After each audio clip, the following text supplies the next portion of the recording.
Different than that one.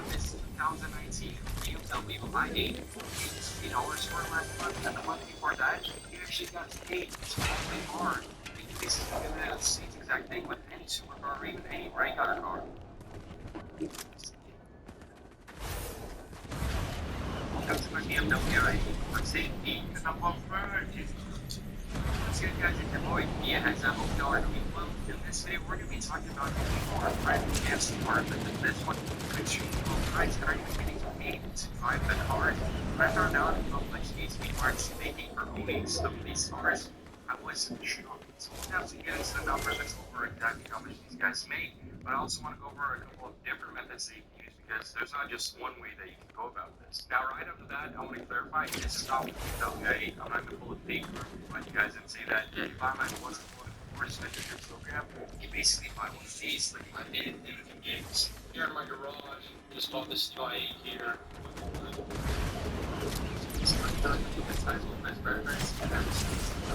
I know it's middle, I'm sorry, but I'm honestly not BMW, appreciate it. I don't need that so much to pay. I would not recommend this car, but I need to talk about in this video. The first method is under an app called Churro, which you download on your phone. Here, once you rent out your car, what the owner of this car is doing for me, it's very similar to Airbnb, but now rent out. People come to town, rent it, and the owner of the house usually makes a lot more from Airbnb. They would have made this rented out, but so Churro is basically like an Airbnb for cars. Anyways, that just kind of like 50%. But sometimes people are actually renting their cars out. And a good idea, are they profitable? If you do it, I want to get into all these details, but I want to get that quality, crispy studio audio, so I'm going to go ahead and put okay, so this is small here is pretty simple. Go to the choose finance, use the card, let's say on this type of medical scenario, let's say you listed on like first so this days for 7 days out of every single like more than 7 times 200 is $1,000. Monthly payment is $1,400. The card for free, rents it out 4 days, that's 7 days. You pay money for owning the car. I mean, let's say rents it out for 9 days instead of 7, you see extra days every single month. And $100 profit from the car since you can be making $1,800. Monthly payment is $1,400. Now, I would how to own a supercar for $30 a month instead of putting out $8 on a supercar. Yeah, it's not always good in sunshine races. They're probably going to be close to what you get about renting the car. Let's say you don't get about that you also put that monthly payment for $30. But then what? Cost you $40 so the supercar. And obviously, renting out your daily driver car that you need to get to work or school every morning might not be the best idea, which is why it makes sense to do it with like a weekend car or a car that you always wanted to own. That way, you can still own the car, but not have to pay the price for your car. But I will go over later in the video how you can drive your daily driver car for free. Now, in some areas of the country, this whole Churro thing is super profitable. People use this app to build a whole business out of it and make good money. I'm actually going to talk to one of these people and kind of interview them in just a second. So what people do is that they'll specifically purchase or lease a vehicle with no intention of purchasing driving it. They do it just to list it on Turo, which is actually kind of smart. I mean, people start car rental businesses off this app alone. I actually talked to a guy named Fred, who's the owner of the I-8 I rented to this clickbait for this video, and this is what he has to say. You guys actually have a lot of cars in Turo, right? Yeah, we have 25 cars, and like we have two different vehicles. And when I count the first like BMW I did was right, Corvette, BMW M3, and such different cars.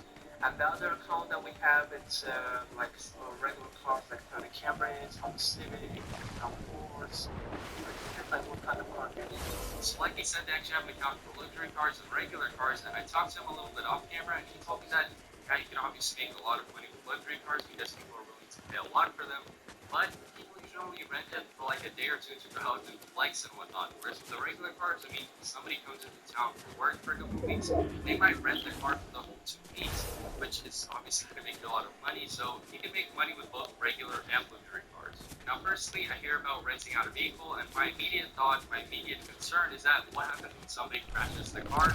Here's what Fred had to say about that. And when we have big damages, and it usually happens to be honest with you when you have a lot of cars, yeah, we just clean it of the damage. You need to have cleared photos, like 3D photos, and after the photos. So to compare the photos, and if they see that there's really wasn't damage before trip start, so they will cover it.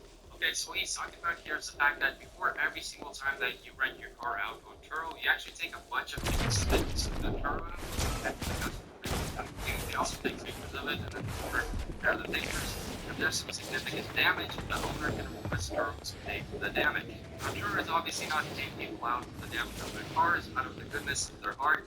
There is a fee you have to pay to actually rent your car out on the app. The customer who rents from you also chooses a little insurance plan, so everything is insured. So according to Fred, my biggest concern of people crashing the car is not really a big concern since Turo is pretty good at paying people out for the damage. Okay, so at this point we know how the business works and whatnot, so I want to get into the numbers and figure out exactly your business model. Okay, Fred with a yo dog, how much you paying for that whip on a monthly basis? For this car, most of the time, if you go to the dealership, they will give you options around like 1,500 per month for this car. I think it's tax included.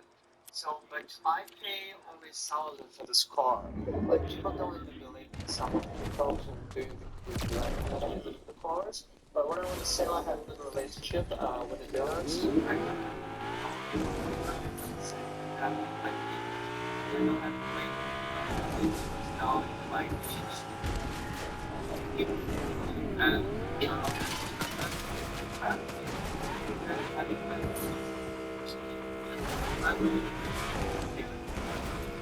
so because Fred is already 65 cars for the emergency rental business, he has a dealership who actually leases this I-8, $1,000 a month, which is a great deal. Let's run to the numbers here. The car is listed for $150 per day. Of that, so $1,000 divided by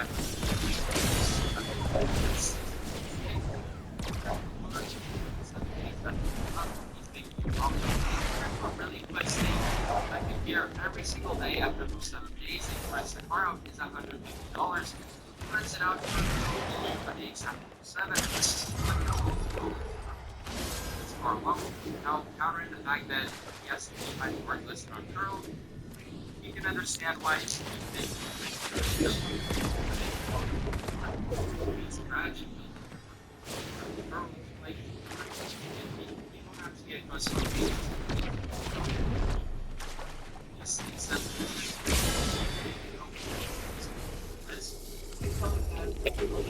I start with the street car.